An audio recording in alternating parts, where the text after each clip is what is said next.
We are live. Yeah. Hey there. Hi, everyone. This is Dan. Chris is on the other side of the camera there. Hi guys, how are you doing?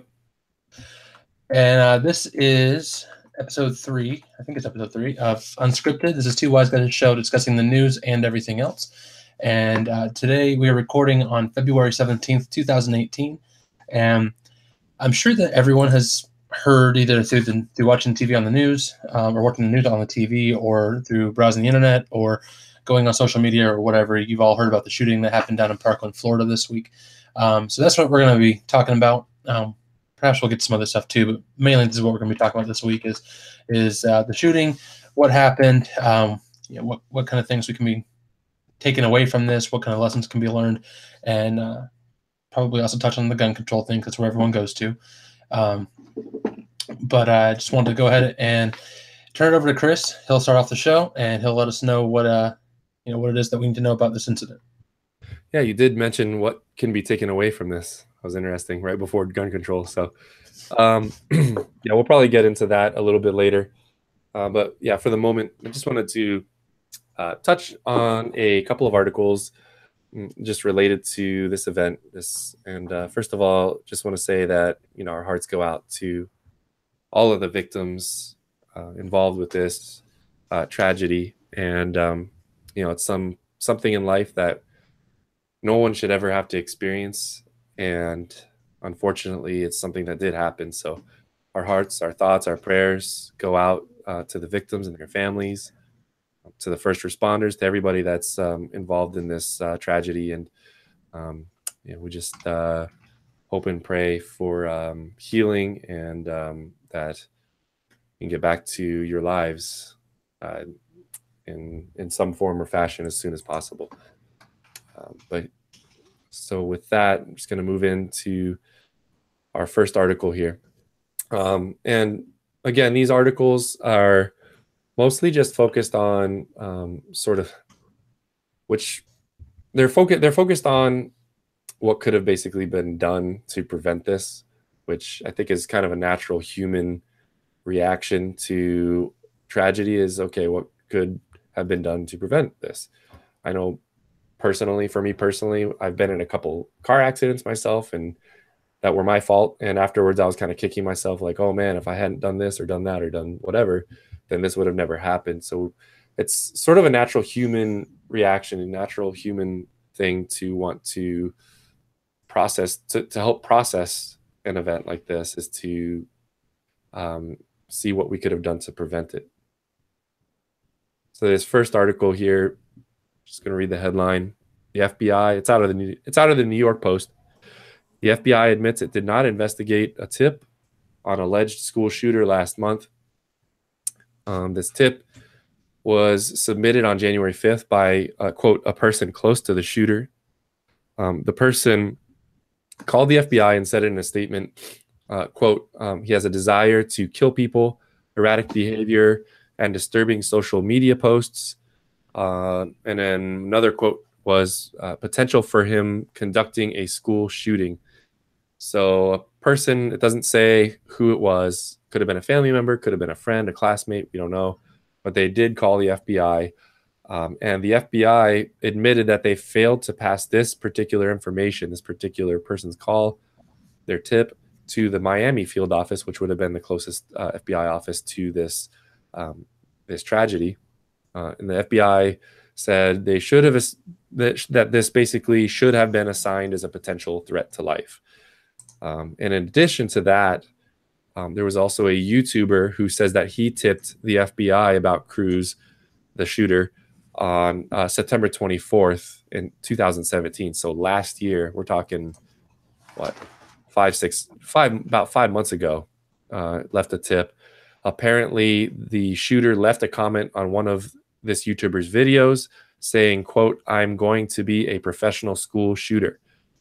The YouTuber then reported this to YouTube, the comment, and he also reported it to the FBI. He said that agents came to his house the next day to basically conduct an investigation with him to determine if he knew any other information in regards to the shooter, or excuse me, not in regards to the shooter, because at that point he was not the shooter, but they did come out to investigate and see what was going on with the comment and if there was any type of relation to this person's channel.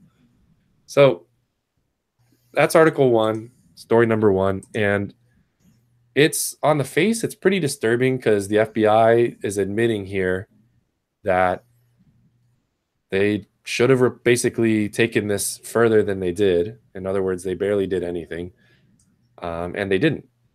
So with that, I just kind of want to begin a discussion just about this particular article.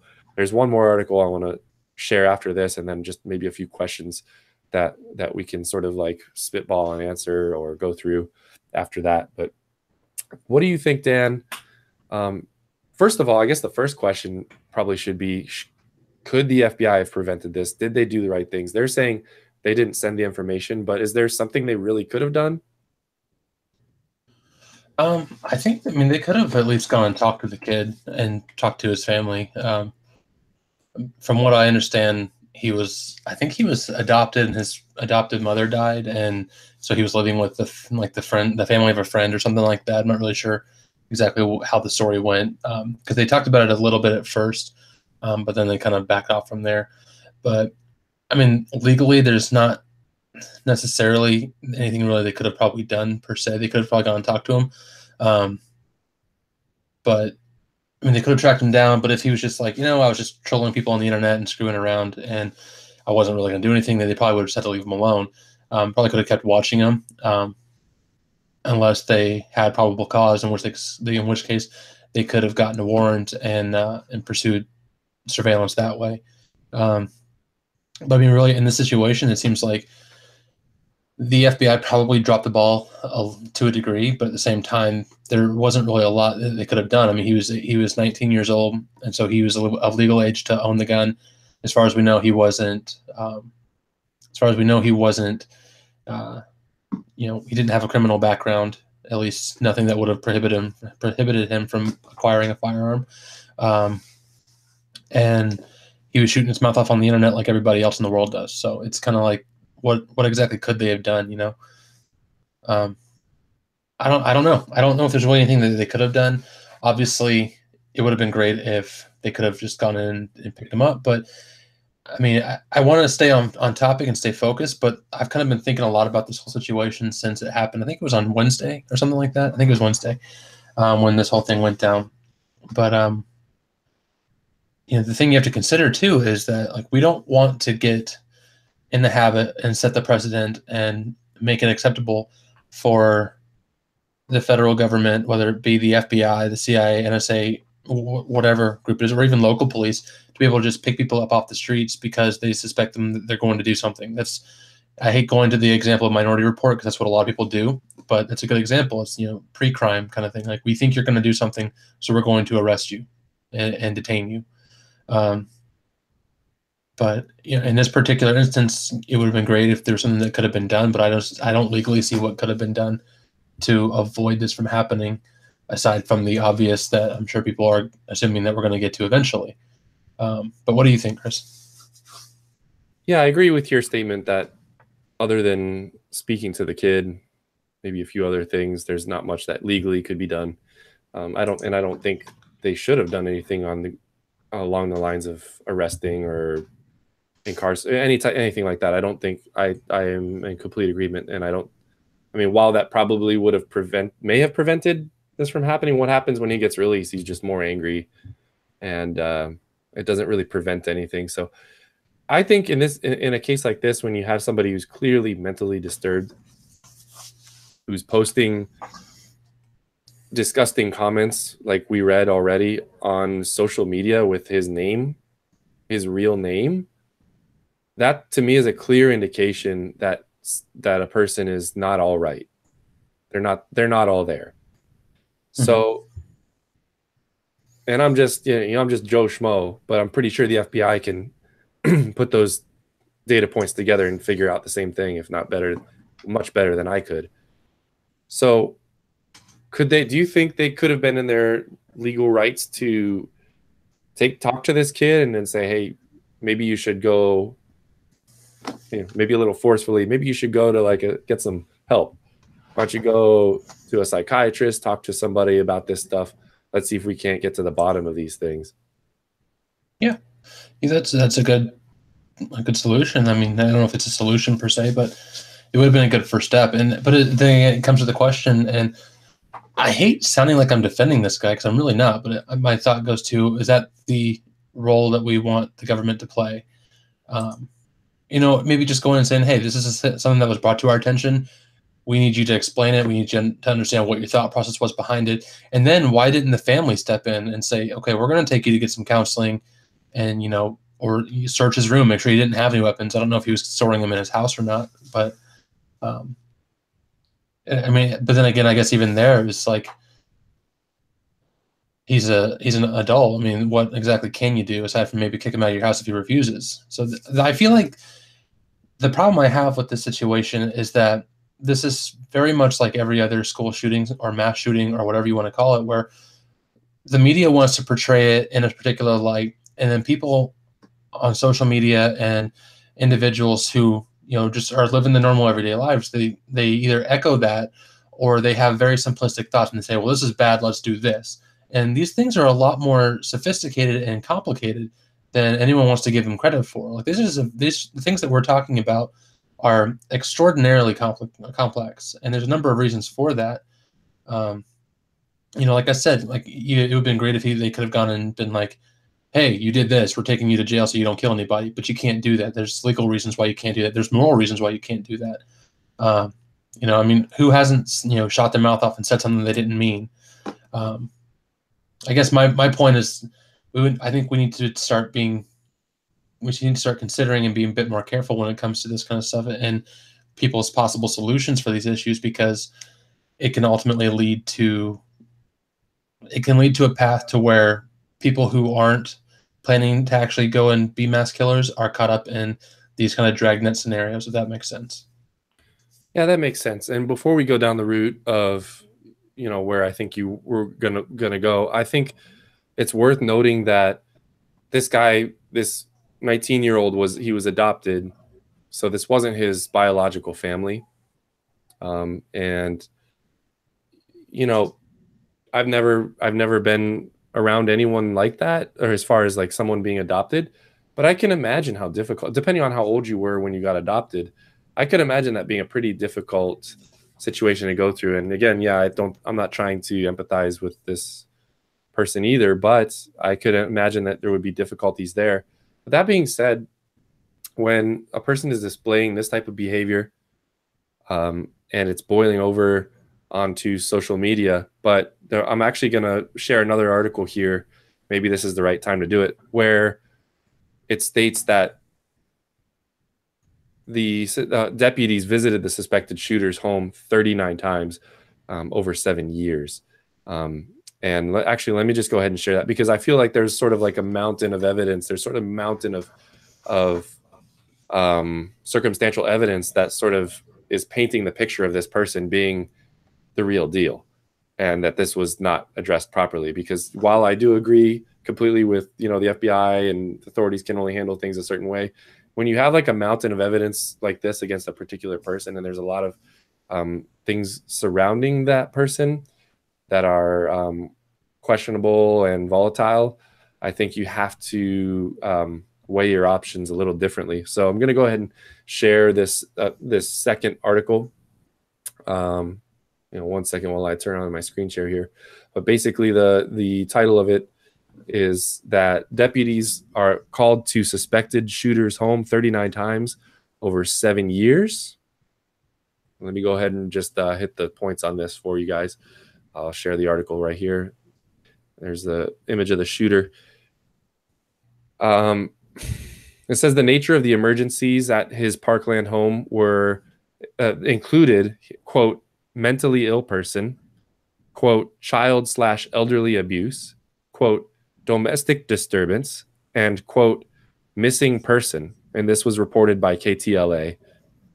And also a schoolmate, who's one of his schoolmates, I'm not going to share the name here, it does share it in the article, told the network that cops were called to Cruz's home, quote, almost every other week.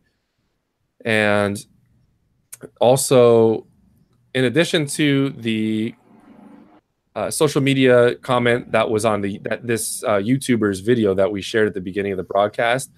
He also, the shooter, had an Instagram where he would pose with guns, knives, and he would basically comment about other things related to mass shootings. In fact, he commented on a recent mass shooting and said, quote, "Man, I can do so much better."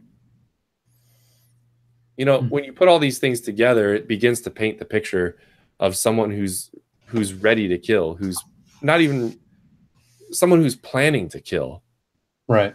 You know, and I think if, like, in the Justice Department, in the court system, yes, innocent until proven guilty. But if somebody's displaying certain types of behavior consistently, I feel like you have to respond in like manner. And my question is, okay, we can't arrest this guy, but can't we commit him to a mental institution? He's making all these claims and comments on that are recorded. I mean, it's right there. It's not like he's saying these things and you can't, you know, it wasn't recorded. This stuff is on, you know, it's on the internet. Yeah. I mean, with all that, I mean, I hadn't heard that before. That sounds to me like, obviously I'm not a judge, so I don't know how this all works, but to me that would have, if I were a judge and the FBI came to me with that information and the report that was given by the guy who saw the message on the internet, I probably would have seen that as probable cause and would have been able to issue I don't know if a warrant's the proper thing, or I think it's a warrant, you know, to be able to go and talk to the kid, to search the home, to make sure there's no weapons that are available to do those kind of things. I'm pretty sure the courts can order someone to be mentally evaluated. I could be mistaken. Maybe it's only in the case of like, pending a pending trial or something like that. But there should have been options. I agree. I think that if there's that much information out there that this guy is doing that, and I guess it also kind of comes back to like, well, why is this one YouTuber who caught the message and screenshot it? Because YouTube had deleted the message, I believe you said, right? No, I didn't say that. Oh, I think maybe I must have heard it somewhere else then. But YouTube deleted the message because they thought it was inappropriate for the thing, or maybe the guy who owned the video deleted the message or something. But well, that's a typical thing for YouTube to do, would be to delete messages, just the same way they demonetize things. And if I was that YouTuber, I probably would delete the video too. Sure. No, and I understand that. But the point is, it's like, how many, what about the comment about I could have done so much better? Like, I guess the only reason I'm hesitant on these things is because I know the way people work. I know the way this government works. I know the way that these things tend to go. And as soon as you give an inch, they take a mile. And so my concern is not about this guy. Obviously, he did some terrible things, and I wish we could have caught it sooner. But my concern is for the average, ordinary person who, and I'm not even talking about gun control. I'm talking just in general, like, the concern of. Well, if I'm understanding you correctly, are you talking about policy, like policy changes to be able to address something like this? Because I don't think you need a policy change to be able to send somebody to a mental house. No, I'm not talking about policy changes. There needs to be anything like that where we have to make adjustments to our penal code. We don't have to make adjustments to our, a gun control or whatever. We don't have to put these bills forward to be able to prevent something like this happen. And I think that one of the things that the bureaucracy wants us to think is, yes, we do have to do this. We do need to have a vote on this. We need to have a vote on the rights of people in these situations and gun rights and all this, because that's what's going to help. But that's never in my experience, that's never been a true solution to things like this. You need to, it's like, I forget the saying exactly, but you got to nip this thing in the bud. You got to get it at its root. If you don't pull a weed out by its root and you just cut it, and it's going to come back. So the answer to me is not, oh, let's change and I'm not saying you're saying this, by the way, but I guess I'm going off on my own thing here. But the answer to me is not, oh, let's change some laws and some codes so that we can make it so we can take people like this off the streets. That should be something that they should do in the first place and worry about later. You know what I mean? Like, the FBI should be getting in trouble for taking a one or two people off the streets too early, rather than not doing anything about anything at all. You know what I mean? I'd rather see a report where the FBI, like, oh, we made a mistake, sorry, than see something like this come through. But consider the fallout for the ordinary person who gets picked up in one of these situations. But this is not an ordinary person. Look at this, guys. No, I know, but here's the thing. Person. You or I are never going to do, like, even on our worst day, posting the most garbage, we're going to probably delete most of our comments that we made it like 5 minutes after or the next day. This guy's is making a consistent lifestyle pattern. Deputies are coming to his house. Somebody like this, like, you can't go wrong taking somebody like this off the street or sending him to a mental house. Okay, sure. Now hold on. I guess that's the point I'm trying to make. Hold on. Okay, let me make the point I'm trying to make. Okay, so the thing is I'm not talking about policy. I'm not talking about legislation. I'm talking about legal precedent. And my concern is not for this guy. Remove yourself from this whole situation. I know that's the topic of the show, but let's take a step back from the shooting situation and look at the country as a whole.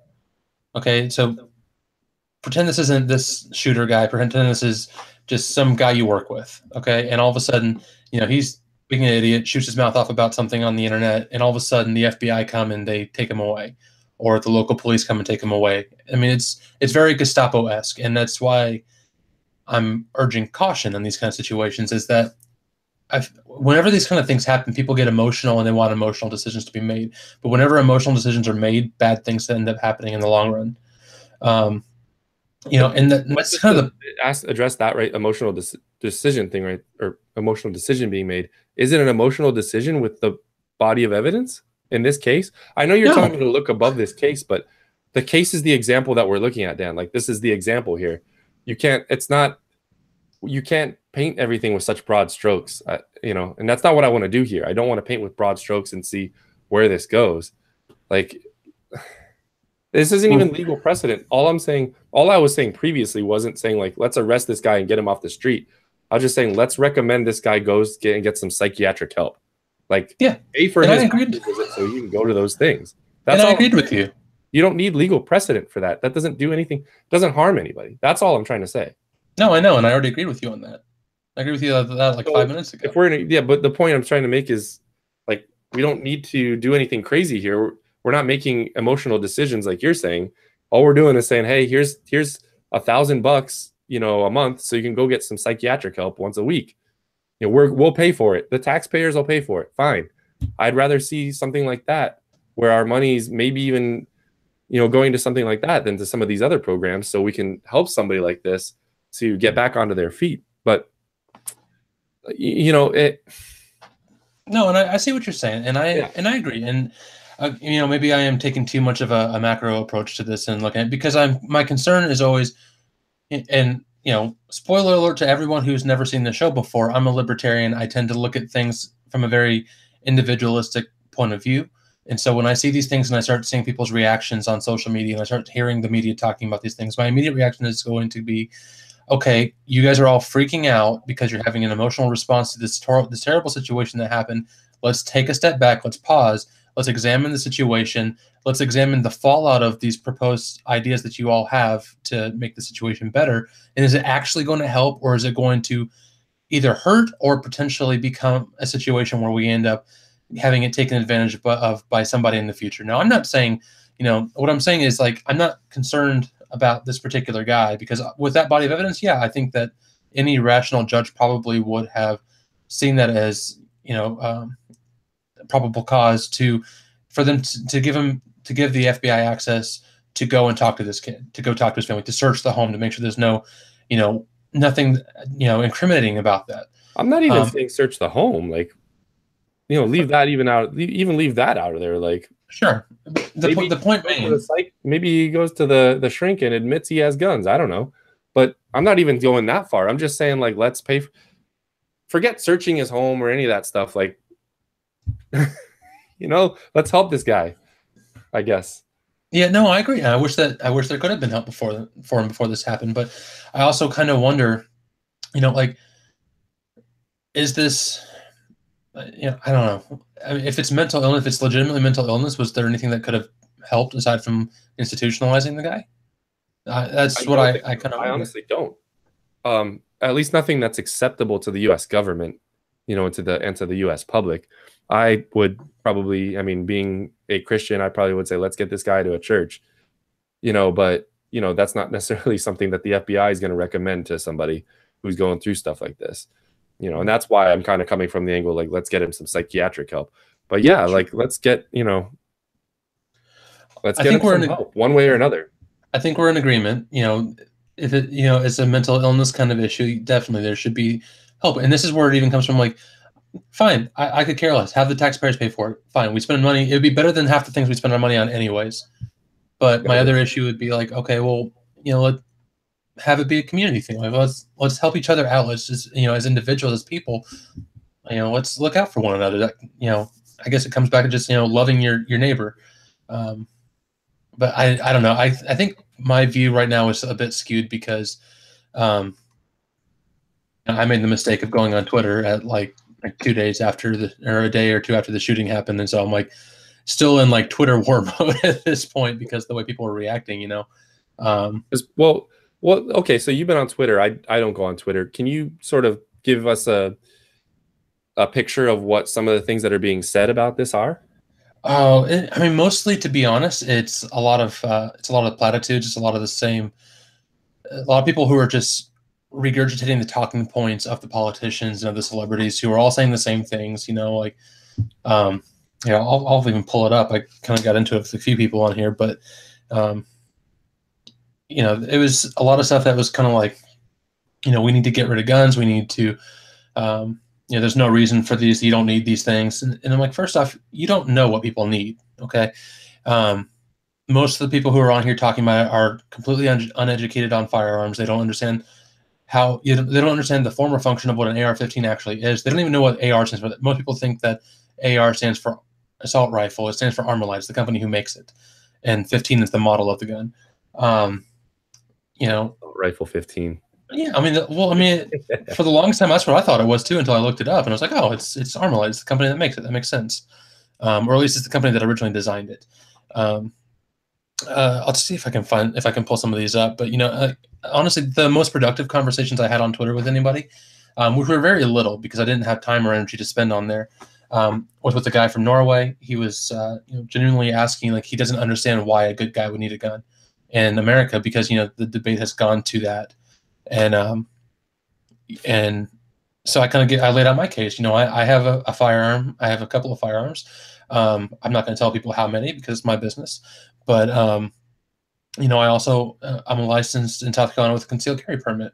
I've gone through the training. I've gone and passed a shooting test. I've passed an exam on the statutory laws and what exactly we're allowed to do, how it all works. Pass the safety test, all the things you're supposed to do for concealed carry. So, I'm a licensed, responsible gun owner. And this is why I think I kind of get fired up with this kind of situation because this is always where it goes to, and I don't think it should. It's not helpful. But, this guy was genuinely asking why would a good guy need a gun? Now, by all accounts, from people I know, they all would have, at least no one I've met has come at me and said, you're a terrible person. Most people are like, hey, Dan, you're a good guy. But I carry because while most people, generally speaking, are good, or at least good-natured, I should say, there is evil in the world around us. There are people who want to do harm to us. There are people who want to do harm to others. And we have a constitutional right that's been given to us by the Creator and not from government, but it's protected, from the government by the Constitution to be able to carry firearms, or whatever it might be. Whether, it says the right to bear arms doesn't necessarily mean guns. It could be anything. But, we have a responsibility to protect each other because, frankly, the average police response time in this country is 20 minutes. It's like if something goes down and you're there and you have a means to help defend a group of people, then why not? Anyways, I'm kind of getting off topic, but most people on Twitter were more or less just echoing the things that people were saying, like that this is the 18th shooting this year, school shooting, which we can get into in a minute, whether or not that's true or not. This is the 18th? That's what the report says, but it's not accurate. But we can kind of talk about that in a minute if you want. But yeah, that's what they're saying, but that's not actually the case. People are talking about how somebody made the absurd comparison of firearms to lettuce. Like if there's like spoiled lettuce that's out there, then they recall the lettuce. So it's kind of that whole thing. But it's been more or less that kind of thing, which is more why I get frustrated with this whole discussion, because it doesn't really go anywhere, and I feel like it's missing the point of what really needs to be discussed. I mean, for me, I am not a gun owner. Not saying that I wouldn't be a gun owner. I just live in California, so it's just ridiculously difficult to be a gun owner. Mm-hmm. So there's, disclosure there. But for me, I still grapple with the whole gun thing, not in the sense of like, should we have gun control, but like, I do think about that because there's been different points in my life where I've thought about, I've had opportunities to get guns or, go to gun, what is it? Firearm training or, concealed carry permit training and all that stuff. When I used to live in Texas, I had opportunities to do that and I didn't do it at the time. Just wasn't really interested. I've never really been interested in it, to be honest with you. I've never seen for myself, a legitimate reason to own a gun. Other than, if it were to be for sport, and usually you don't need to have a permit for those type of things. And you just keep it, and as long as you keep it without the ammunition and all that stuff. But no, I don't have any guns. I don't even have any guns for sport. And again, like I struggle with figuring out why people feel that they need to have them around. You're my brother-in-law, so I defer to you on that, and you clearly have your perspective. And I'm in no way advocating for gun control. In fact, I don't think it would be a good thing. For the reason because if you begin to take people's freedoms away because bad things happen with those freedoms, I feel like the end result is losing more of your freedoms. And let me just sort of unpack that. Let me just explain that. For example, I guess I could use an example of cars. A car could be used as a weapon. You can go run somebody over at a crosswalk any old time of the day if you wanted to. Not that people do that, but people have done that in other countries where they just mow down pedestrians, in Europe, just because, they didn't believe that the way that they did not believe the same, they didn't hold the same beliefs. So they mowed these people down with a truck. So the truck was used as a weapon. Should we be considering taking vehicles off the road because it can be used as a weapon and kill tons and tons of people? I don't think so, because the truck itself is not a bad thing. And we had a discussion like this last week about artificial intelligence and augmentation, where we came to the conclusion that artificial intelligence, computers, things of that nature are not inherently bad. They're not inherently evil in of themselves. It's how they are used. So in the same way with guns, I feel like, yes, it is something that has the potential to end a life, but it's not inherently a bad thing. It does not mean that it's, used in the right hands, such as law enforcement and someone who's defending people, it can be a very good thing. So again, if you take the guns away, if you take away these things because they've been used in a negative way before, what's to stop that from continuing? It becomes a slippery slope, because what's to stop that from continuing to happen? So what from freedoms continuing to be taken away? So next it'll be knives. Next it'll be common household cleaners that have chemicals that have the potential to make bombs. Can't use those anymore because they have the potential to make a bomb. So it's a slippery slope. You know what I'm saying? So like it's no, like no, I know. You just had bombs twice, and I'm like, oh man, YouTube's gonna pull us down so fast. we can beep that out or cut it out. I don't know. My bad. Bomb. Oh no, 1-5. But you see what the point I'm trying to make is, like, you can have like the most benign things, innocuous things. You could kill somebody with on a teaspoon of water. Should we take water out of the equation? Should we take teaspoons out of the water? It's just a slippery slope when you try to regulate things because bad things have been done with them in the past. And I don't know where you stand on that. What are your thoughts on that? I think I kind of talked about that earlier. When I say precedent, I mean, it's another way of saying the slippery slope argument. It just sounds a little less cliche, I guess. Um, it's like, yeah, you could. I think you mentioned banning knives, and I think I remember hearing something from England. I think it was they were talking about banning kitchen knives because there was a lot of stabbings going on. And there's already gun bans, so that's There's the already next step. there's already gun bans. I mean, if you look at the most, I think it was the most devastating gun attack in Western history, or like in the last 100 years or something like that, that wasn't related to war. Like mass attack on civilians was the situation in Norway back in 2011 with Breivik, the dude over there who he set off a car bomb in Oslo, went to a summer camp and killed a bunch of kids. I think he killed like 65 kids or something like that.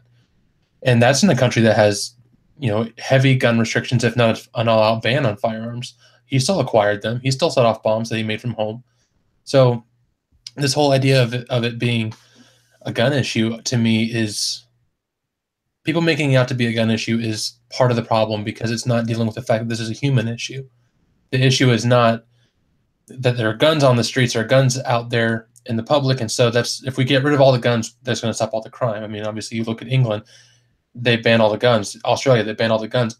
They did a study in Australia following the gun ban out there. They said it didn't have any effect on the murder rates. They just started using different weapons. Exactly. And that's the point of the slippery slope argument. You can use anything you want to kill a person. Right. So, I mean, I'm not sure exactly where you want to kind of take the conversation because I feel like it's the elephant in the room is the gun control thing. I feel like we're going to end up there. I just want to make sure that we're not like going directly there when we had other stuff to talk about. Well, yeah, I just wanted to talk about, what could have been done to prevent this, which I feel like we've been addressing. And then what should we not do to prevent this? In other words, and I think we're kind of right on cue here with the gun control, because that is the elephant in the room. That's where people inevitably are going to go because that's the instrument of destruction that was being used. But there were also smoke grenades used. Some of these attacks they used, concussion grenades. They use all kinds of other weapons besides guns, but I don't hear people advocating for anything like that. Well, Columbine, they brought in pipe bombs and started throwing those before they started shooting. I mean, I remember Columbine. I was in 8th grade when Columbine happened. Freaked me the crap out, man. It was that was a rough day to be at school because I was like, well, I don't want to be here because it's like there's like what if that same thing happened at my school or my kids are homeschooled but they've been in public school before. I'm like, and it was always something that's been on the back of my mind is like, how good is the security at this school? Like if they're here, I'm not here to protect them. Now, like when I'm home, I'm here to protect them. Like I'll be honest, I carry my firearm with me just about everywhere I go. Some people think that's crazy and that I'm weird for doing it. Most people don't realize because I keep it concealed and I don't I don't go around talking about it very often because there's no need to. It's something that's there and it's like we had a lady down the street, 2 doors down from us, 3 doors down from us across the street, and she said 3 doors down. Yeah. Sorry. She had a situation a few years ago where we had some new neighbors who moved in down the road and they were just renting the property. And I'm pretty sure there were probably some drugs involved in that property because it was a pretty shady area over there. But this new woman moved in and she would just let her dogs roam the neighborhood. Like, some people let their cats out to walk around the streets and stuff. And everyone's like, fine, whatever. But these were, I think they're either pit bulls or Dobermans. I can't remember which. Has been a while. Not that those are bad dogs. We used to have a pit bull and there's a sweet little dog, but these were obviously bred to be aggressive.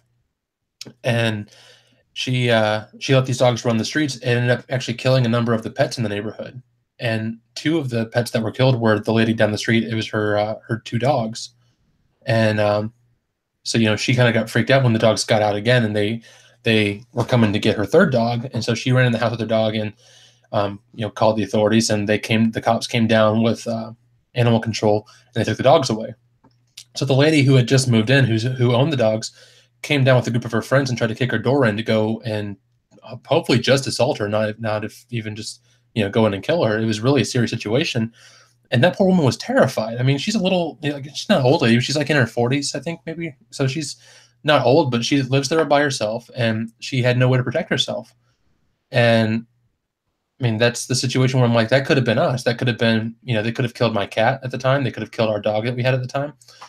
What if those women came and tried to kick down our door when I was away and my wife was here with our 3 kids? I think we have firearms so that she was protected if something like that happened, if she needed to use it. But there's reasons for these things. And,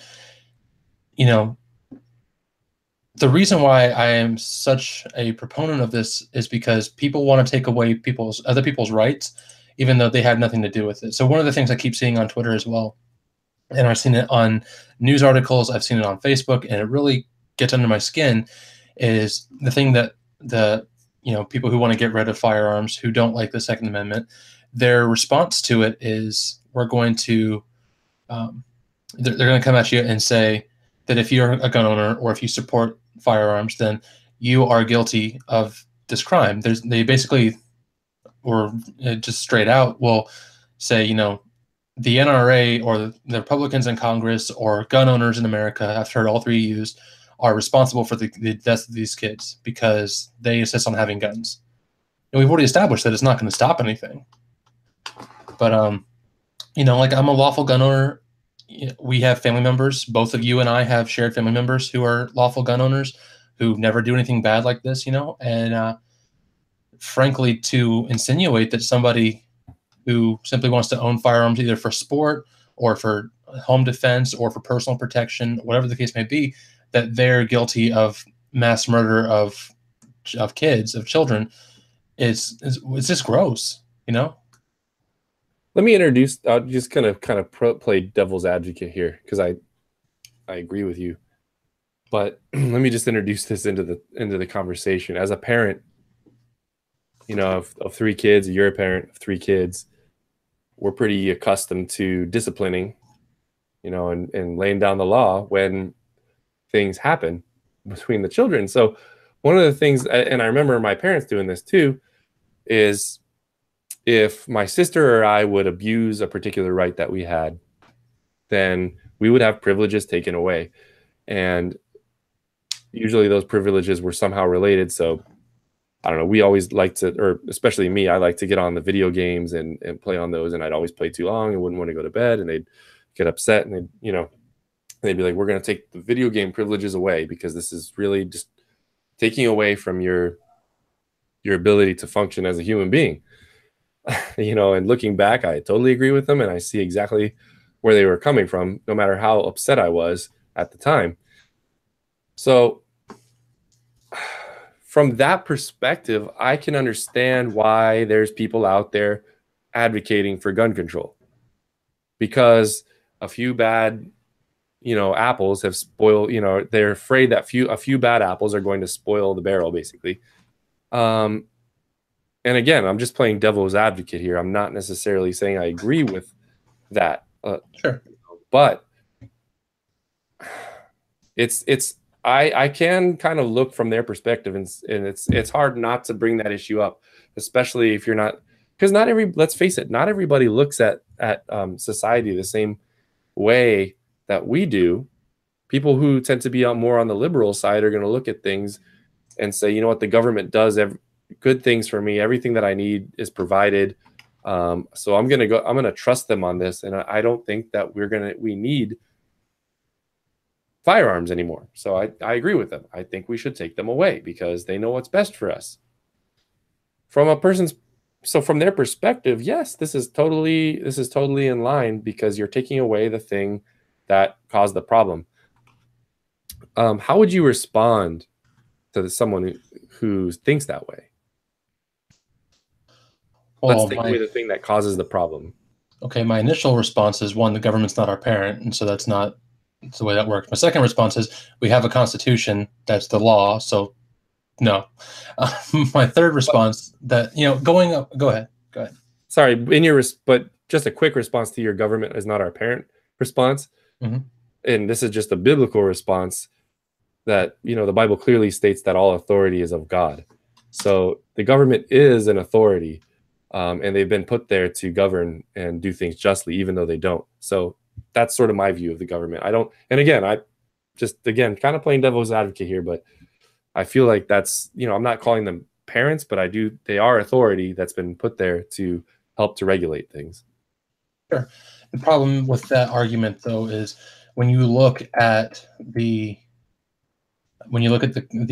founding documents of the country, and you look at the Declaration of Independence and the Bill of Rights and the Constitution, what you see is this one key line that indicates where our rights come from. We believe that all men are endowed by their Creator with certain inalienable rights, one of which is the right to self-defense, to self-preservation, which would be constituted by the Second Amendment. And so that right does not come from government, it comes from God. And it is, or if you don't believe in God, it's a human right. You know, everyone has a right to defend themselves from threat of force. And so what does that mean? What it means is, what do you mean, what does it mean? What in the sense of, like, yes, I get that. Well, how does that relate to guns? Okay. And again, I'm just trying to play devil's advocate here. I'm not trying to like argue with you, but sure. What does that mean? Because I don't hear guns mentioned there at all. I don't hear the means of defense mentioned there at all. I just hear, when I read that statement, I hear the right to defend yourself. Right. Do you have is there any example of anything that's prohibited in that, though?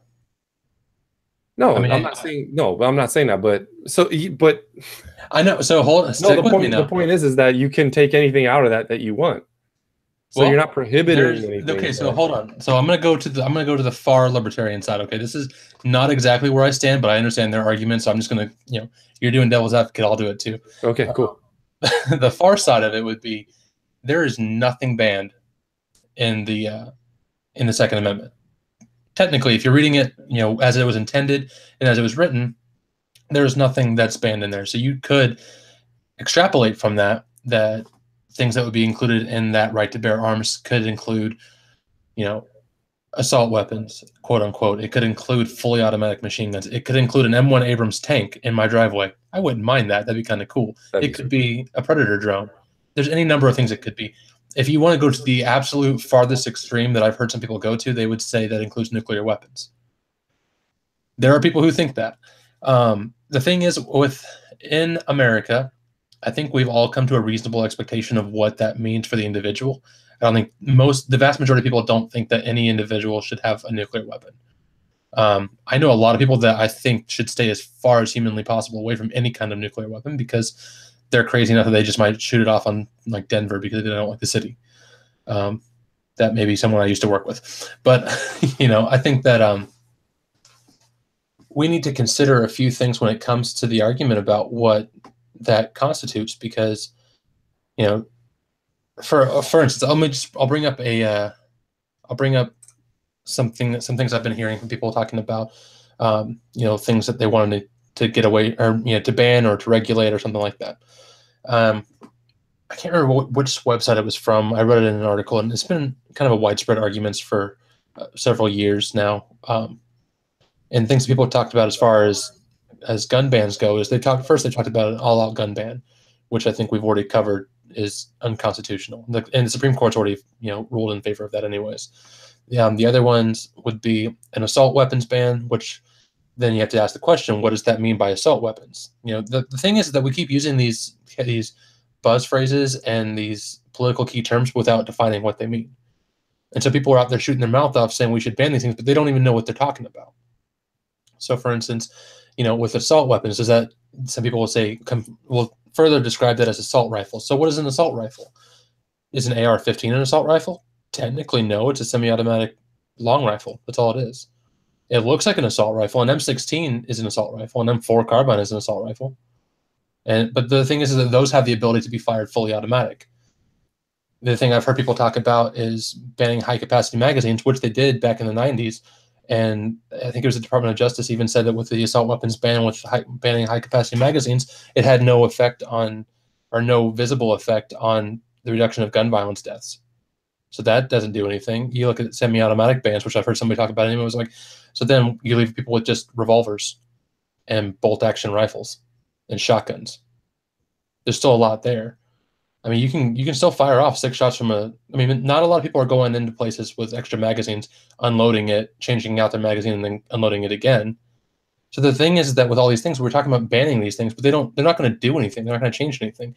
And we also have to get to the point, one more thing, and then I'll let you chime in, is if we were to ban these things, people who kill people are criminals and they don't care about the law. Are they really going to say, well, I can't use this gun or this gun or this gun. I'm going to use this one because this one's legal to use and go kill people. They're going to do whatever they want to do. Look at Charlie Hebdo over in France, or the other Paris attacks. They're not allowed to have those kind of weapons in France, but they got them off the black markets. Anyways, I'm sorry. You go ahead. Yeah, to use your example though, and of the person in your neighborhood who went over to the other person's house and kicked the door down with a posse. Why would you need an AR-15 in that situation? Doesn't a shotgun work for that? So say there is a assault rifle ban and whatever that constitutes, with whether it's AR-15s, AK-47s, M16s, whatever, but you can still have shotguns, you can still have single fire rifles or a handgun. Aren't those good enough for a situation like that? Sure. Yeah, I mean usually, honestly, in that kind of situation, the best thing you could have is a shotgun, because the way it fires, not to mention the sound effect of like just hearing the sound of it, getting cocked and ready is enough to scare most people off. But a handgun would be a better choice because it's more compact. You're inside of a building; it's harder to move around with a long rifle.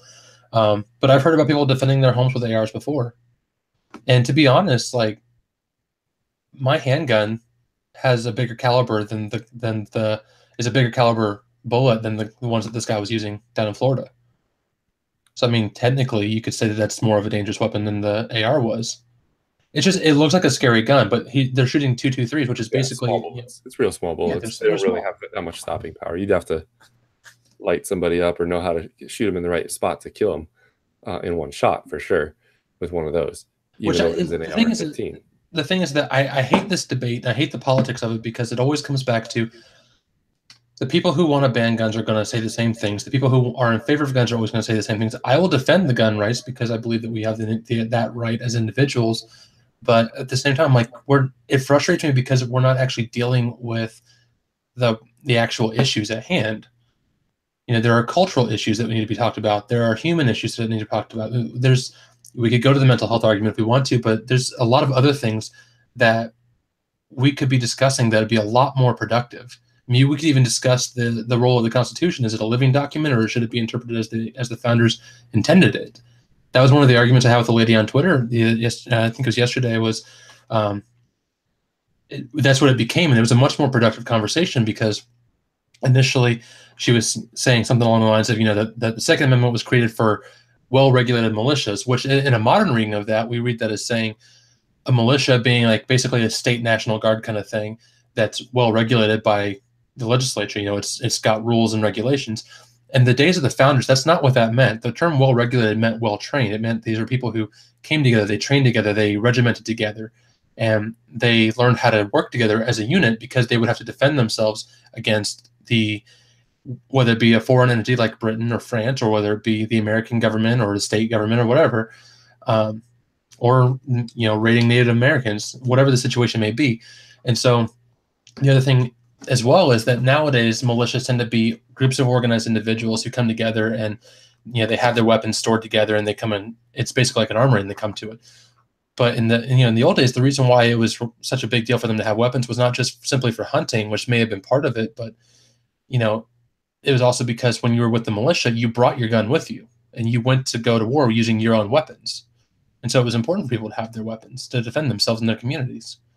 And so then her argument went to that was history, that's not now, which I thought was a valid argument. I was like, okay, let's have that discussion. Do the rights that are in the Constitution, does the Constitution itself apply only to how it was and, or apply to only how it is today, how we want to interpret it today, or is it a standing tradition that goes back to the time of the founders and what their intentions were, which I think then has to apply to all of the amendments and not just the second, if that makes sense. So are we willing to say, because then that leads to the slippery slope you were talking about, that we could apply to the First Amendment. Well, what about hate laws or hate speech laws? Do we want to institute hate speech laws because we can reinterpret the First Amendment to not only mean any kind of speech, but only speech that we approve of? Is that a route we want to go to? Yeah, I agree. Well, if we weren't banned or if we weren't demonetized from YouTube at the first part when I used the B word, we definitely are now. I think we've said gun about 100 times, if not more. That's right. So, but on that note, I kind of want to shift into the more of the psychological aspect of this before we shut down.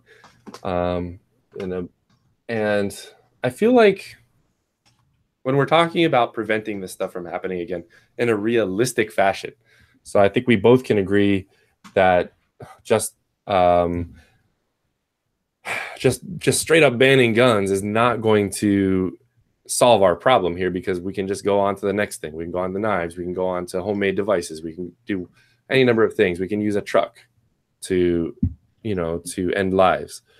So I think we both agree here on that part, that guns is not just banning guns is not the issue. So what are some of the things that we can do as a society here in this particular country to prevent things like this from happening? And I'll sort of get the ball rolling here.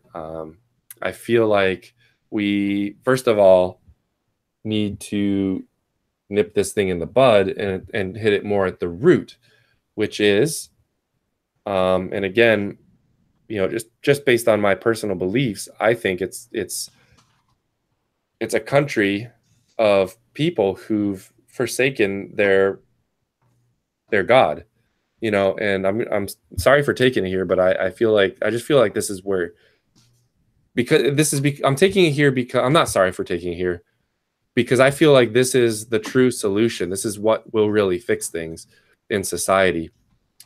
And I think for a country and a society that's forsaken their own creator and basically left him by the wayside, we need to return to him. We need to return to that belief, because what Jesus symbolizes, according to the Bible, what he is love. And if we adhere as a society to those beliefs, and we believe that the Bible is real, it is what Jesus is, who he said he was, and God is a God of love, then we need to love our neighbors as ourselves.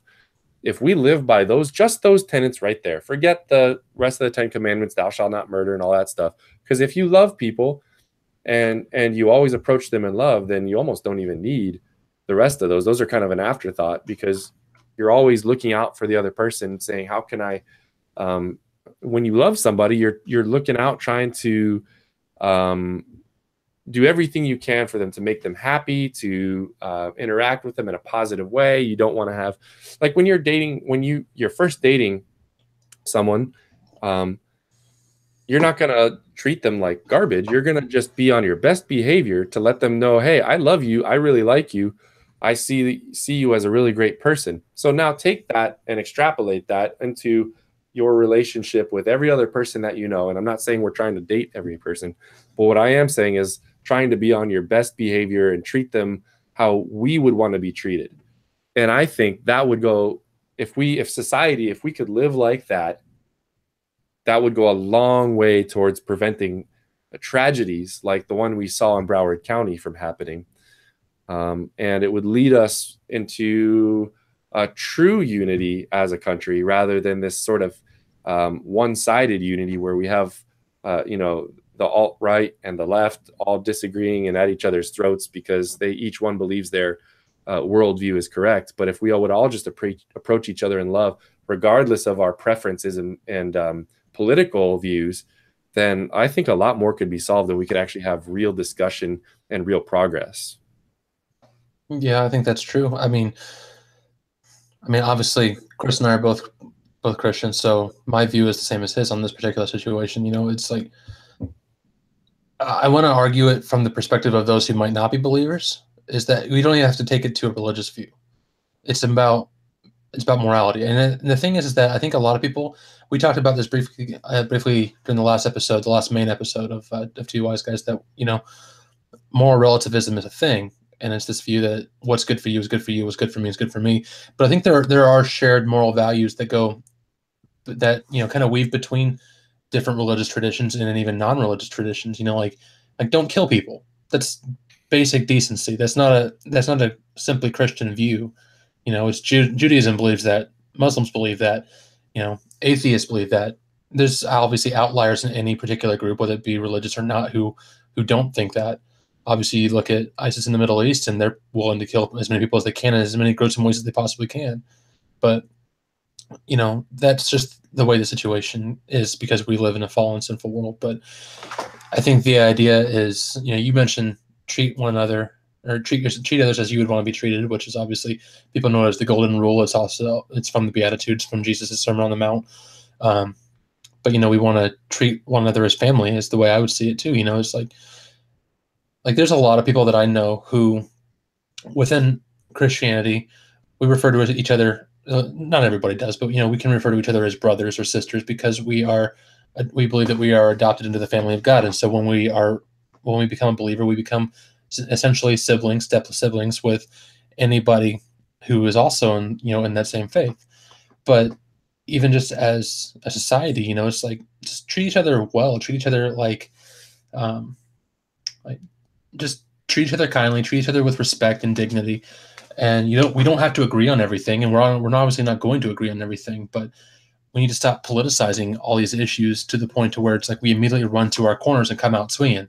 And that's what happens every time there's one of these shootings. I mean, for instance, when we look at for instance, the shooting that happened this week, immediately people run to, we need to take away people's guns because guns are bad. This guy used a gun to kill people. We got to get rid of the guns. And then the people who are in favor of guns run to the other side and say, hands off my gun. I don't want you anywhere near them. And just they come out saying the same exact arguments they said the last time there was a shooting, whether it be a school shooting, nightclub shooting, Vegas, whatever it might be. But the thing is that I shouldn't say no one's willing to compromise, but the people who need to compromise are not willing to compromise. Okay, we've already covered the constitutionality of firearms. They're constitutionally protected. You can't take them away from people. So with that said, what are other options that we have to kind of prevent these things? And aside from the kind of introspective moral aspect of it, which I think needs to be dealt with, and I wish more people were talking about, like what are we doing as a society that's causing these things to be promulgated more? Is it the 24-hour news cycle that covers these things into oblivion so people think that they can get famous? Like there was a guy, I think it was in Tennessee, whose grandma called the cops on him because she was worried about him, went in and read his journal, and there was a step-by-step plan of how he was going to go do a school shooting. He flipped a coin to decide which school he was going to go target, and then he had a step-by-step written down what he was going to do. He had I think it was an AR-15. He had a bunch of bullets. He had grenades. He had it all planned out. But she called the cops, and he got arrested because he was about to go murder a bunch of kids. He didn't even know the kids. It wasn't like he went to it wasn't like he went to the school. It wasn't like they were torturing him or making fun of him. It wasn't like he was an outlier at that school. He didn't even know anyone there. He didn't even go to the school, but he was going to go shoot it up because his excuse, the thing that he talked about in the book or in his journal was that, he had learned from the coverage of the other school shootings. He saw what their mistakes were. He wanted to try and set the record. He wanted to do even better. And it's sick. It's a sickness. And whether it be mental sickness or moral sickness, whatever it might be, that's the thing that needs to change. It's the heart. The heart's the issue. And taking away guns is not the issue. Taking away knives is not the issue. Taking away vehicles or household chemicals is not the issue. It's not going to fix anything. And so with that said, because the people who support guns are not going to accept getting rid of them. So I think what needs to be done is we need to find other avenues that we can come to. You wouldn't if you hit a wall, you wouldn't just keep running into the wall constantly trying to get through. You would say, okay, let's find a different route that might work. So if we were actually trying to resolve these issues and not simply play political theater, wouldn't we start going to something else for once? Like the suggestion has been, okay, well, let's allocate federal funds or state funds or whatever you want to do. And this is one of the things I would be okay with. I'm like, if we're going to have a federal Department of Education, which I don't want, and we're going to have public schools, which I think that there should be public schools on a state level, but if we're going to have it federally funded, then allocate enough federal funds for there to be security guards in these schools, whether they be private security or whether they be on-duty police officers who are armed and trained to protect the kids and the teachers, that when something like this happens, there's no reason why there shouldn't be security at these places. These are where we send our children. And the other issue is that when people go to their corners and they come out swinging on these arguments, there's automatically this assumption that the people on the other side don't care about anything else but the agenda, whether it be taking away guns, whether it be maintaining the status quo of firearms. The automatic assumption is, well, you must just not care. And that's not the case. I believe that the vast majority of people on the political left genuinely care about what happened. It just seems that because the people on, the politicians who no one trusts, in the media who no one trusts, they immediately jump to these things, and then people start saying those same kind of things on Twitter and on Facebook and in the stores and whatever. They just assume, like, people just start assuming that, well, you're just a mouthpiece for the political left. And I think these people are honestly like, we need to do something, we just don't know what. And the people on the right are viewed as, well, you don't care about these kids, you don't care about the people who died because you just all you care about is your guns. And that's not true either. There's, I don't think I know a single conservative or libertarian who holds these values, who holds the right to bear arms closely that doesn't care about this. There's not anyone I know who is just like, well, I don't care about all of that, just don't touch my guns. That's not how it is.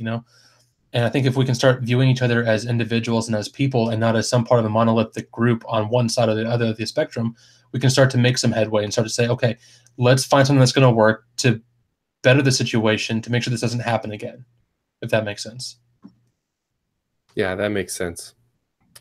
All right, we're going to wrap up here. So we've been going for about an hour. And I just want to thank you guys for tuning in here to this episode. It's not an easy episode to listen to because we've had to deal with some tough issues in relation to this tragedy that happened in Broward County just earlier this week. And, again, as we stated in the beginning of the episode, our hearts go out to the victims of that tragedy. And we just want to, give them our prayers and our love, and just let, that, God would just bless them and provide for them and everything that they need. But if you guys want to hear more of us, then you can catch us on YouTube, or you can right here at YouTube. But there's also a couple other places that you can catch us. Dan, would you go ahead and let everybody know? Yeah. If you want some more of our stuff, we're available on pretty much any of the major podcasting apps. It's on iTunes, it's on Stitcher, SoundCloud, any of your Android app, iTunes podcast players. You can find us on there as well. If you are liking what you're hearing, if you wouldn't mind, just leave us a rating and review. That would really help us out a lot. If you want to find our back catalog, you can go into those apps, or if you want to find it on the web, you can go to either our YouTube channel or to our website. It's at twowiseguys.org. You can also follow us on Twitter at twowiseguys show. And if you want to support the show financially, you can also go over to patreon.com/twowiseguys. But the best thing you can probably do to help us out would be to leave us a rating and review, and also just to spread the word with people that might find the show interesting. And so this was a little bit of a heavier episode. So like Chris was saying, this was one of those ones where Dan gets a little worked up, so it doesn't happen too often. But this was one of those ones where it's a bit more close to my heart, and I was really kind of frustrated with the way people have been handling it and covering it this week. But like Chris said, we love you guys. We thank you guys for being here, and for tuning in. If you want to get back to us, you can also send us an email. There's at twowiseguys.org@gmail.com, I think it is. But it's also on our website. You can just go there and hit the contact tab at the top, and it'll take you there. But yeah, we'd love to hear from you. We'd love to hear your feedback. If you disagree with us, more power to you. Let's hear it, and we'll mention it in the next episode. If you agree with us, we'd love to hear that too. But if there's anything else that we can cover for you guys, if you have any requests of topics, feel free to shoot them our way as well. We'd love to hear from you. Cool. All right. Well, everybody, until next time, just take care and be safe, and God bless. Take care.